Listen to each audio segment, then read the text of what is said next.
نحمده ونصلي على رسوله الکریم اما بعد۔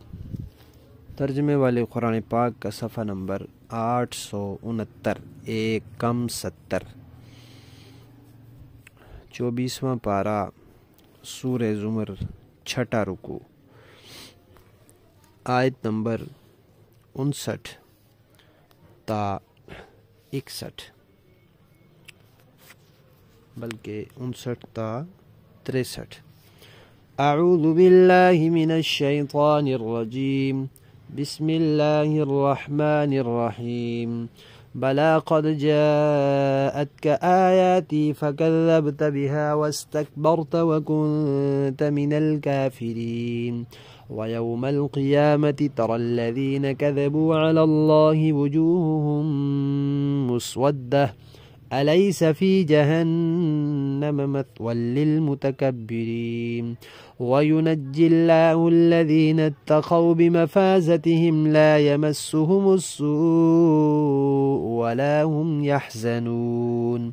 الله خالق كل شيء وهو على كل شيء وكيل، له مقاليد السماوات والأرض، والذين كفروا بآيات الله أولئك هم الخاسرون۔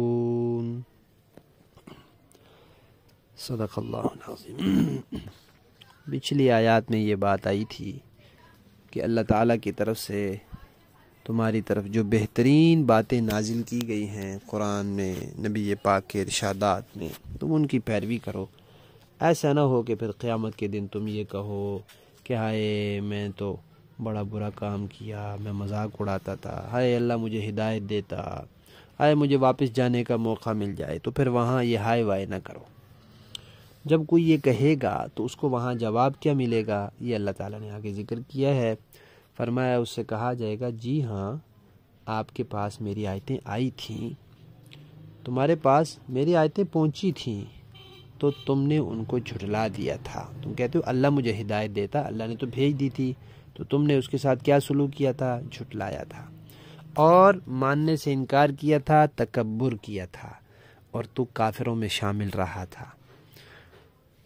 پھر اللہ تعالیٰ فرماتے ہیں کہ قیامت کے دن اے انسان تو دیکھنا جن لوگوں نے دنیا میں جھوٹ بولا اللہ پر، ان کے چہرے سیاہ ہوں گے، اور جو تکبر کرنے والے ہیں ان کا ٹھکانہ کیا دوزخ میں نہیں ہے؟ کیوں نہیں ہے؟ ضرور ان کا ٹھکانہ دوزخ میں ہی ہے۔ یہ تو ہو گیا تکبر کرنے والوں کا، کافروں کا، نہ ماننے والوں کا نتیجہ۔ اور جو ایمان والے، صحیح عقیدوں والے اور تقوی والے لوگ ہیں، اب ان کا تذکرہ ہے، اس لیے کہ قرآن پاک کا اسلوب ہے کہ کفار کے ساتھ ایمان والوں کا تذکرہ کرتا ہے۔ تو فرمایا کہ جو تقوی والے لوگ ہیں اللہ تعالیٰ ان کو ان کی کامیابی کے ساتھ نجات دے گا، ان کو کسی پریشانی کا سامنا نہیں ہوگا، نہ ان کو کوئی تکلیف پہنچے گی، نہ وہ غمگین ہوں گے۔ یہاں تک یہ بات ہو گئی۔ اس کے بعد فرمایا کہ دیکھو ہر چیز کے خالق اللہ ہیں، اور پھر ہر چیز کے نگہبان بھی وہ خود ہیں۔ پیدا بھی اللہ نے کی ہے، اور آگے پھر اس کی نگہبانی بھی اللہ ہی کے اختیار میں ہے۔ ایسا نہیں کہ اللہ پیدا کرنے کے بعد اب اس کی نگہبانی سے عاجز آ گئے ہیں اور وہ کام اب بتوں نے سنبھال لیا ہے۔ لہذا توحید میں یہ جو مشرکین مکہ کا نظریہ تھا کہ جیسے بادشاہ ملک کا نظام چلانے کے لیے دوسروں کا محتاج ہوتا ہے، تو وہ کہتے تھے اللہ بھی نعوذ باللہ محتاج ہوتا ہے۔ تو یہ فرمایا، اور پھر کہا کہ آسمان اور زمین ان کی چابیاں اللہ کے پاس ہیں، اللہ کے قبضے قدرت میں ہیں۔ اس کے باوجود جو لوگ اللہ کی قدرت کی ان نشانیوں کا انکار کرتے ہیں اور شرک کرتے ہیں اس میں، تو پھر وہی نقصان اٹھانے والے ہیں۔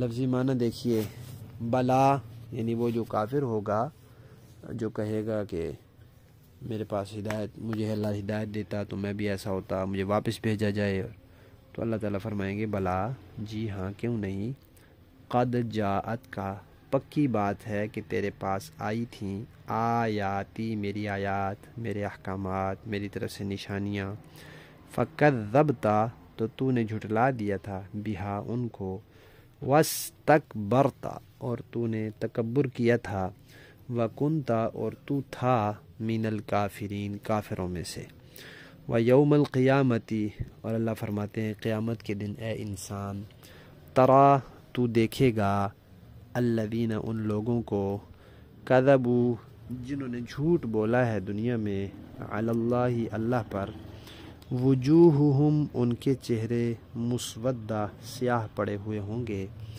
الیسا کیا نہیں ہے، فی جہنم جہنم میں، مثویٰ ٹھکانہ، للمتکبرین تکبر کرنے والوں کا، وینجی اور اللہ تعالیٰ نجات دے گا اللہ تعالیٰ، الذین ان لوگوں کو، اتقوا جنہوں نے پرہیزگاری اختیار کی، اللہ ان کو نجات دے گا کیسے، بمفازتہم ان کی کامیابی کے ساتھ، لا یمسہم نہیں چھوئے گی انہیں، السوء کوئی تکلیف، ولا ہم نہ ہی وہ لوگ، یحزنون غمگین ہوں گے۔